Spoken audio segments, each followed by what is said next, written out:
Welcome to Fuse Logic TV. I'm your host, Rob Hislop. Our shows are coming to you from the White Mud Equine Center. We are here for the Alberta Council of Technology's event called Twilight in the Meadows. We'll be interviewing a number of people. Let's get started. Joining us right now, we've got Tom Brennan. Tom, thanks very much for joining us here on Fuse Logic. Thanks, Rob. Appreciate it. You're here. The reason why you're here, I guess, is because the founder of ABCtech is a good friend of yours, Perry Kincaid.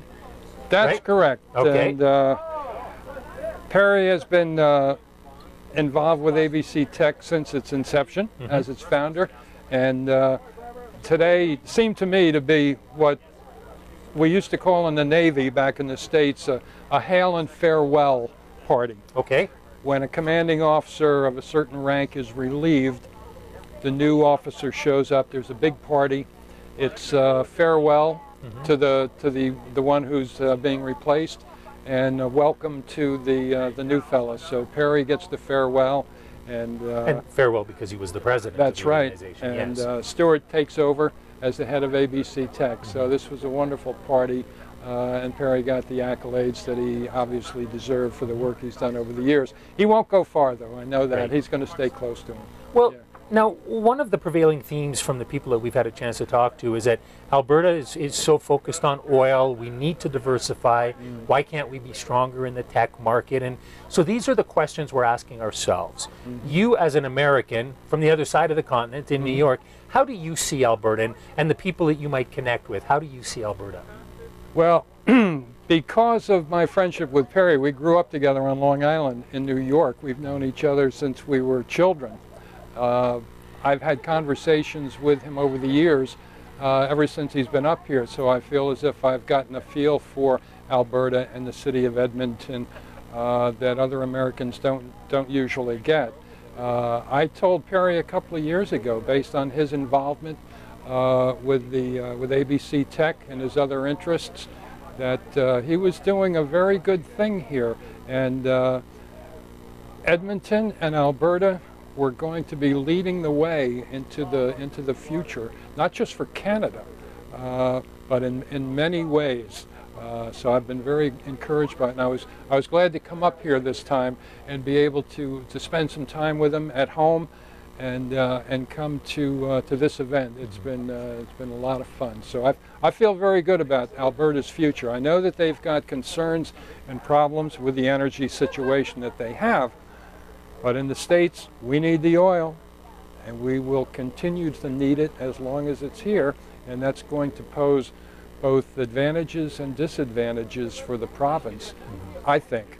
But overall, it's a very positive thing. I really believe Alberta is headed in the right direction. So one of the concerns with our oil, obviously, is what it's is doing to the environment. Yeah. Do you think the people in the States care so much about what Alberta looks like in 10, 20 years, or do they just care that they can fill up their vehicles? Yes, they can fill the latter. The latter, definitely, so that they can fill their vehicles is the most important concern. My own concerns have more to do with climate change. I think there's good news and bad news with the development of the oil sands in the province, because the good news is it not only makes money for the province and it fuels our vehicles in the States, but it keeps generating the carbon that's going into our atmosphere that's going to adversely affect the climate on the planet. So it's now that is your view. That's my view. And many people share that view as well. Yeah. That's very definitely my view. So it's a great pleasure to be up here. I thought I was on vacation coming up here, but Perry assured me that I'm on holiday. Okay. So yeah, a little bit different. A little bit different terminology yes. from where you are. Right. Yeah. When you see our problems, you as an outsider look favorably at us. How about the rest of the U.S.? What do you think they think? I think, and again, it's generalities, obviously. It's general, yes, but I do not believe that Americans know very much about the country, about the nation of Canada. We're myopic. We think we know a good deal about many places and about many things, but I'm not sure we know nearly as much as we ought to, and more than we should know about our neighbor to the north, which we tend to take for granted. I don't feel as if we get the type of information that we need from our news media to keep us abreast of what Canada does for us and provides for us. Right. I mean, you do find out when one of our political leaders ends up having her bust placed on top of some wheels on her campaign bus. That makes it all over the U.S. You know, but right. Poor choice of words here, but it's the titillating stories that get out there, and it's the ones that really matter that don't seem to make it across the border. That's true, and it's a disappointment all around. We could all do with better information from the media, that's for sure. But it's a great pleasure to be here. Perry and I are going to take a few days off now, go play golf together. We're headed out towards the Rockies, and I'm really looking forward to seeing that part of the country again, which I had the privilege of seeing once before. So you get a chance to see parts of Canada, which many Americans don't get a chance to do. You also have the good fortune of having a good friend living up here, yes, which lets you learn a little bit more about it. If you and Perry didn't have that connection, would you have any connection to Canada? Would you know much about the country? No, I wouldn't, frankly. I'm a great believer in geography and what it means for the development of nations and civilization, and I've got a very good topographic, geographic map of the world that has no lines for countries or nations or anything, just what the features are, and that's been an education, looking at the overall size of Canada, for one thing, how enormous the country is.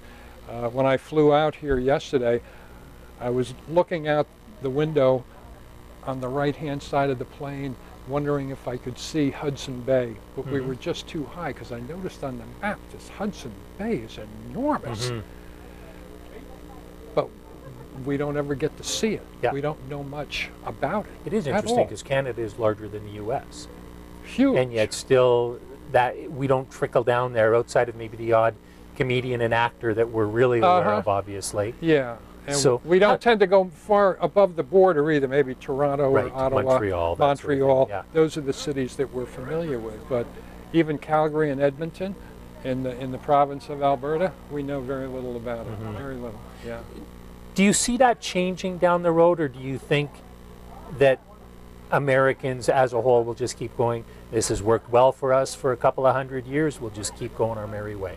I think it will be that way, unless the news media were to find a different way to explain the relationship that the United States shares with Canada. And we don't get that. We have never gotten that. There are no good documentaries.